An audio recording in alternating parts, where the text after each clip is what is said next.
Assalamualaikum warahmatullahi wabarakatuh. Halo semuanya, perkenalkan nama saya Ellen Rizwana Safila Putri, NIM H92219048. Pada video kali ini, kita akan belajar tentang sejarah matematika dan standar kebenaran ilmu pengetahuan sebagai pemenuhan UTS mata kuliah Filsafat Matematika. Akan ada 3 topik yang akan kita ulas, yakni matematika dan sejarahnya, esensi kebenaran dan ilmu pengetahuan, dan yang terakhir, keterkaitan ilmu pengetahuan dengan kebenaran. Menurut Berggren JL, penemuan matematika sudah ada sejak zaman Mesopotamia dan Mesir kuno. Hal tersebut didasarkan oleh banyaknya dokumen berupa artefak yang menunjukkan bahwa bangsa Mesopotamia telah memiliki banyak pengetahuan matematika, meskipun saat itu matematika masih primitif dan belum disusun secara deduktif. Matematika pada zaman Mesir kuno dapat dipelajari dengan adanya artefak yang disebut Papyrus Rhind yang memberikan gambaran bagaimana matematika berkembang pada zaman Mesir kuno. Artefak-artefak matematika yang ditemukan berkaitan dengan beberapa kerajaan seperti Kerajaan Sumerai pada 3000 sebelum Masehi, Kerajaan Akkadia dan Babilonia rezim pada 2000 sebelum Masehi, Kerajaan Asyur pada 1000 sebelum Masehi, Persia pada abad 6 sampai 4 sebelum Masehi, dan Yunani pada abad 3 sampai 1 sebelum Masehi. Pada zaman Yunani kuno, matematikawan bernama Thales dan Pythagoras mempelopori pemikiran dalam bidang geometri dan mulai membuat bukti-bukti matematika. Hingga pada masa pemerintahan Alexander Agung, telah tercatat karya monumental dari Euclides berupa karya buku geometri pertama berjudul Elemen yang disusun secara deduksi. Geometri makin tumbuh pesat sebagai cabang matematika. Hal tersebut terlihat pada orang-orang Babilonia yang menemukan sistem bilangan sexagesimal untuk melakukan perhitungan berkaitan dengan ilmu-ilmu perbintangan. Selain itu, persoalan hubungan kemasyarakatan bangsa Mesir dalam menghadapi keadaan alam seperti penentuan batas wilayah, ladang atau sawah di pinggir sungai Nil memunculkan gagasan atau ide tentang luas daerah, batas-batas dan bentuknya dalam bentuk matematika.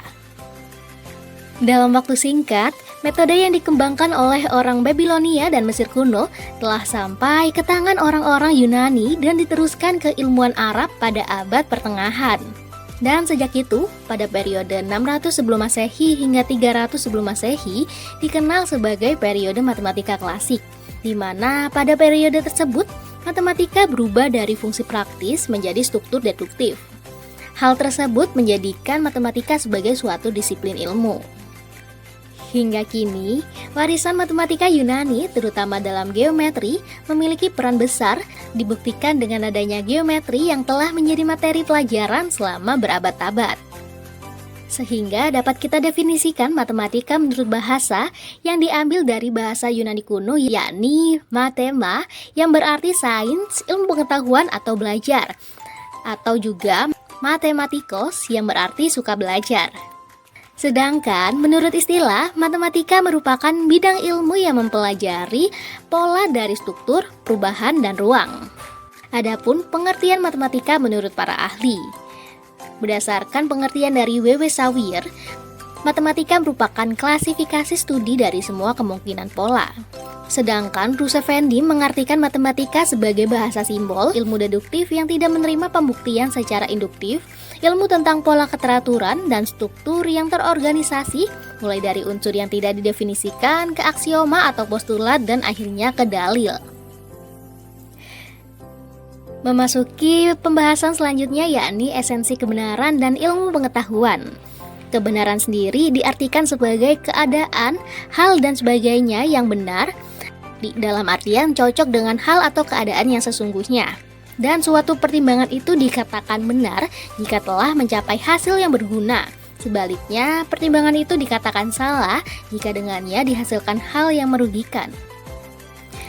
Sedangkan ilmu pengetahuan merupakan suatu proses kegiatan berpikir yang memiliki tujuan atau teleologis untuk memperoleh pengetahuan yang jelas atau kejelasan, serta memperoleh pengetahuan yang benar atau kebenaran tentang yang dipikirkannya atau yang diselidikinya.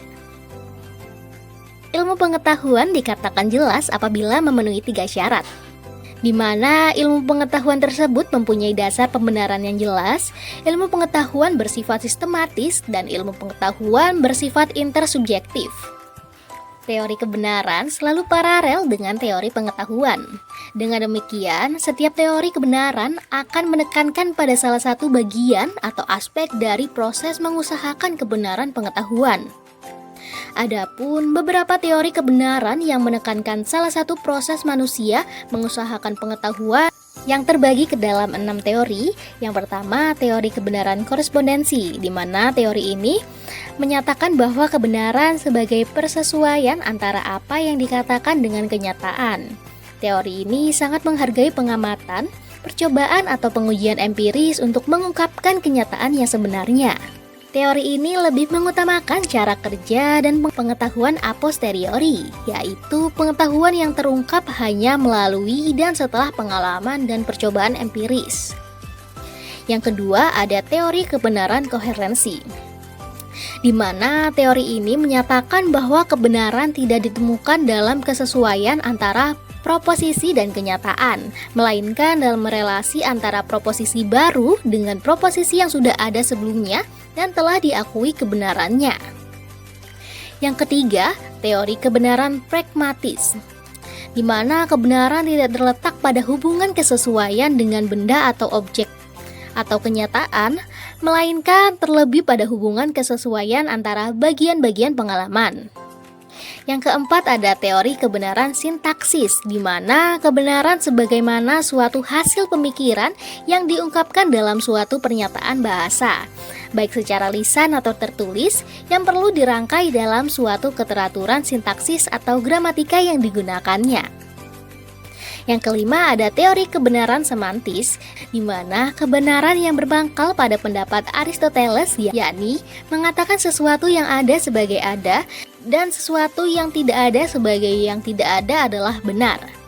Juga mengacu pada teori korespondensi yang menyatakan bahwa kebenaran terdiri dari hubungan kesesuaian antara apa yang dikatakan dengan apa yang terjadi dalam realitas.